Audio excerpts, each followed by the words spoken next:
Item 10b, adopt a resolution approving the facility update plan for the South San Francisco San Bruno Water Quality Control Plant.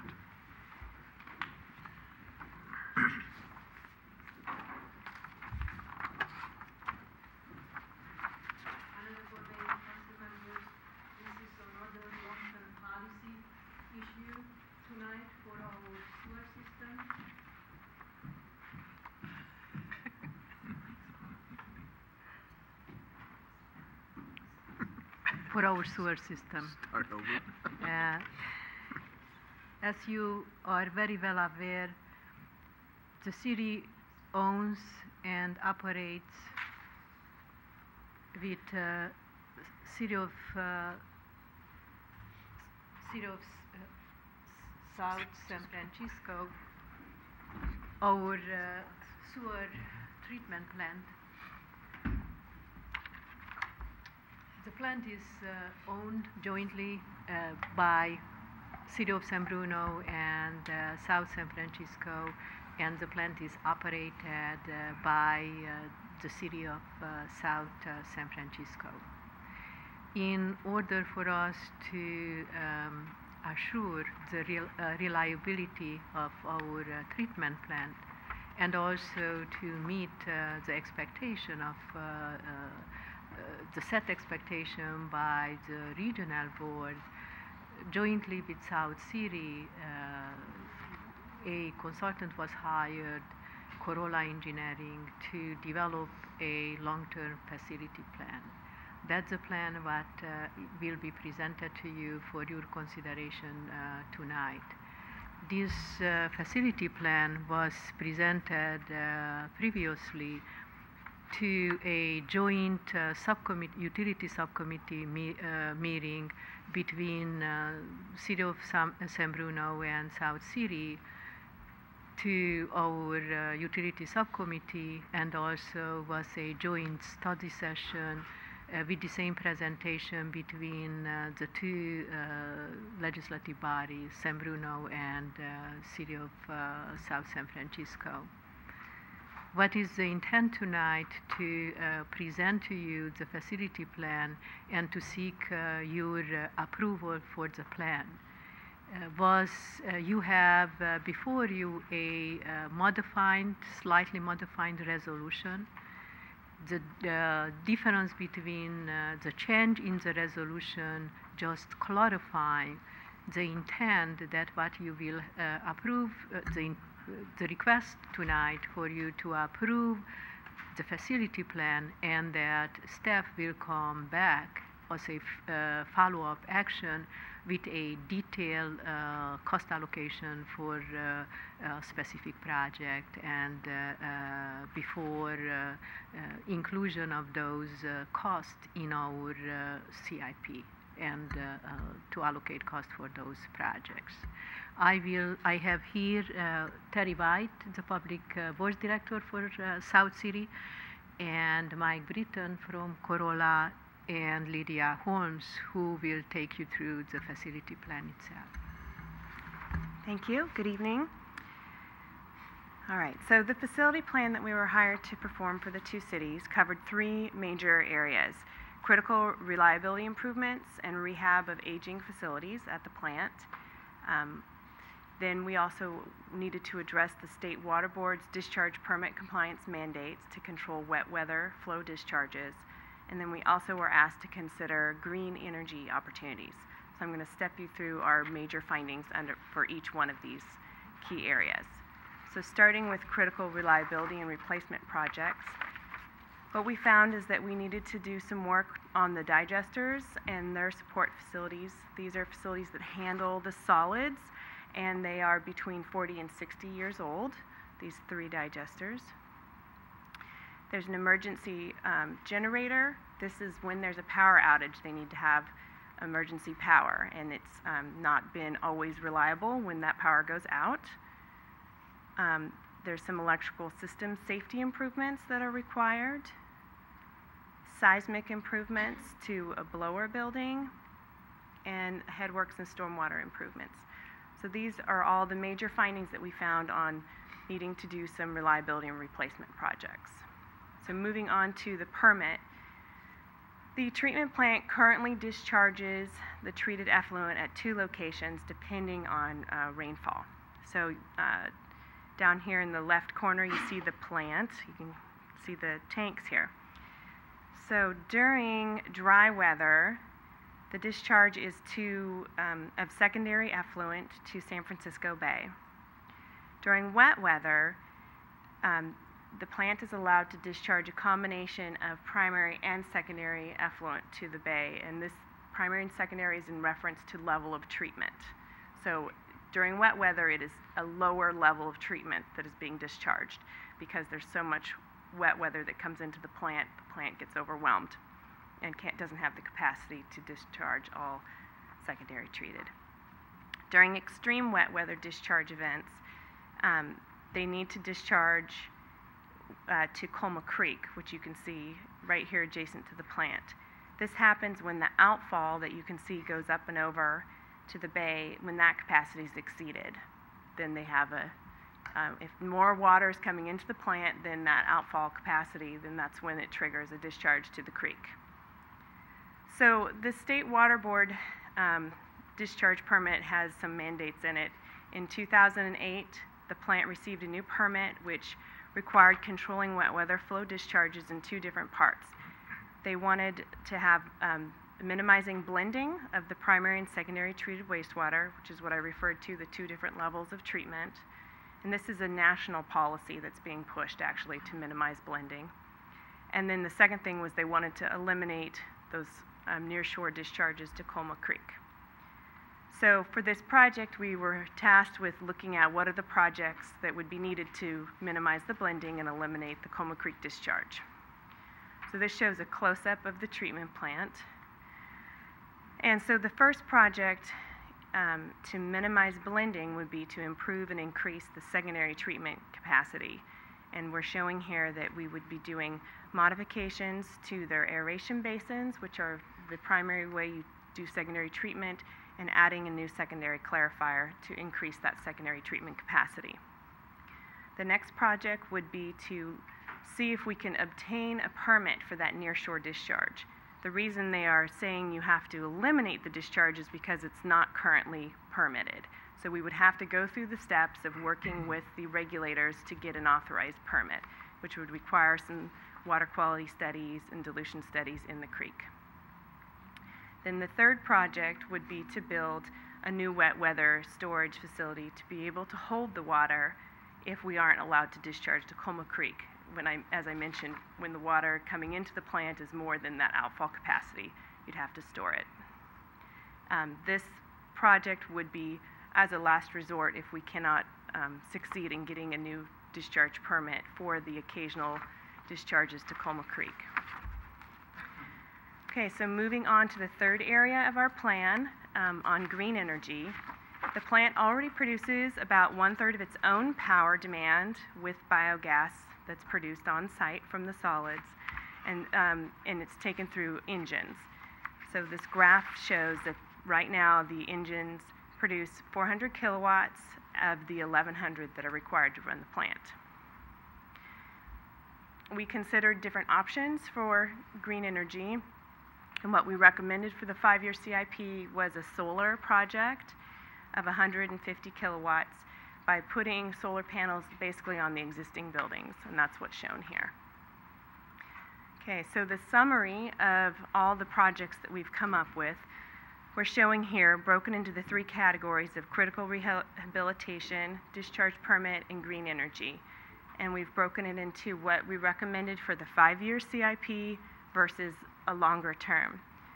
So for the critical rehabilitation, we're showing over $11 million of projects that need to be done in the next 5 years, and we have deferred an additional nearly $16 million. For the discharge permit compliance, we're showing $9.6 million in the next 5 years to improve that secondary treatment capacity that I mentioned, and to try to get a new permit for the Colma Creek discharge. We are deferring that wet weather storage basin out beyond the 5-year CIP, as you see here, to try to provide time so that we can see if we can get that discharge permit. For the green energy opportunities, while there were some very interesting ideas and promising technologies to produce more power on site, for the fuel cell, it comes at a much higher cost, so we have deferred that and instead went with the lower cost solar panels at this point. So we're showing a $22.6 million 5-year CIP for the plant.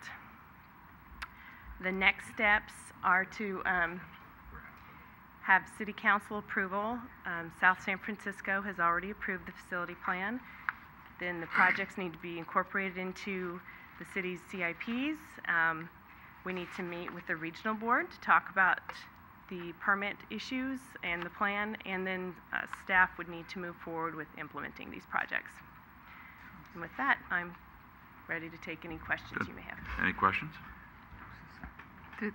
Irene? Chair, the cost, could you go back to the cost? Thank you. You're showing the cost for everything, not our share. Yes, that's correct. Okay, just to clarify. Anyone else? Okay. And our percentage share is? And that's what I indicated in my remarks, that it's our intent to come back with a presentation showing you exactly our participation in each of those projects. Okay. Action? Through the chair, Michael. we get a little clarification on what exactly we're approving then today? Is it just we're approving the overall concept, but not committing any funds?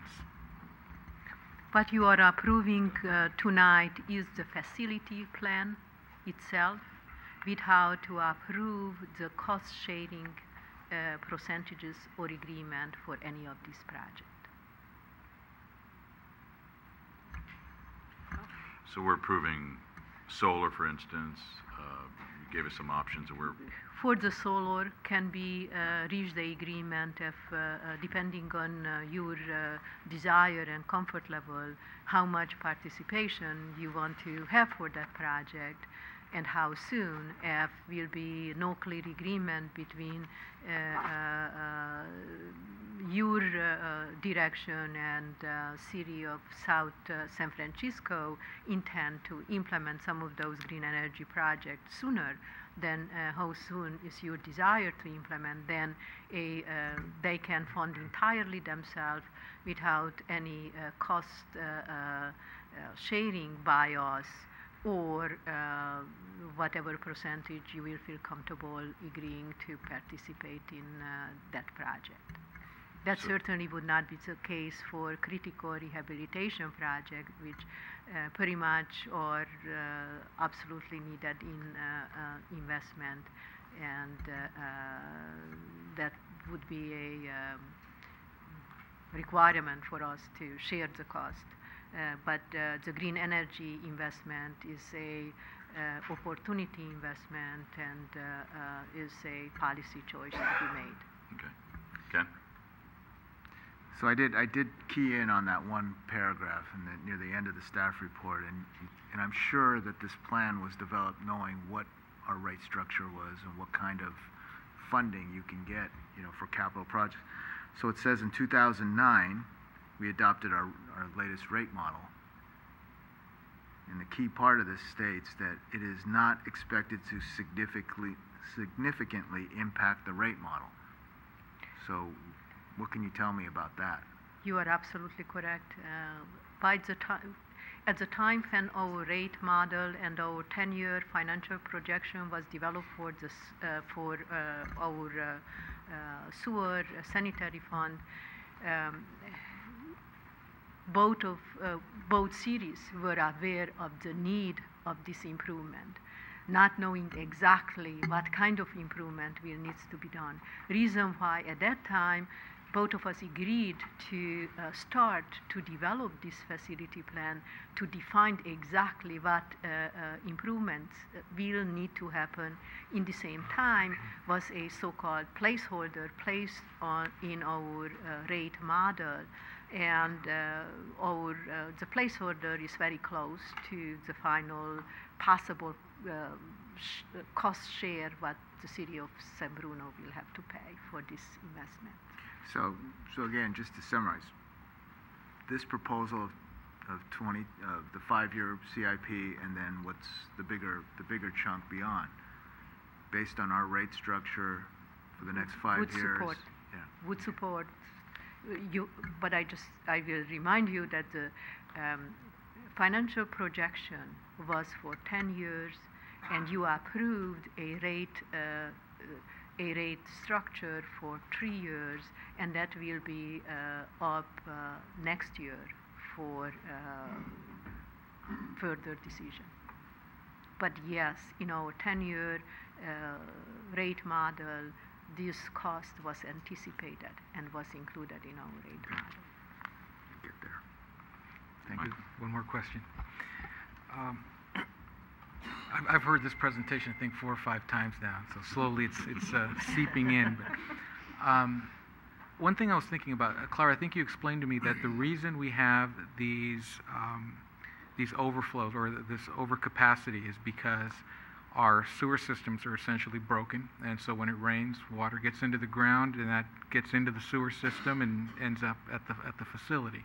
Is that fairly accurate? I hope I didn't say that our sewer system is broken. I wouldn't say that. That certainly is with many of older sewer system, is a challenge, the difference between dry weather flow and wet weather flow. During a high rain event, the infiltration is still very high in our system. It's not isolated enough. All of the pipes in the ground, they are not really, they will let the water, the rainwater, to infiltrate, and then our system then has to carry a much higher volume to the treatment plant.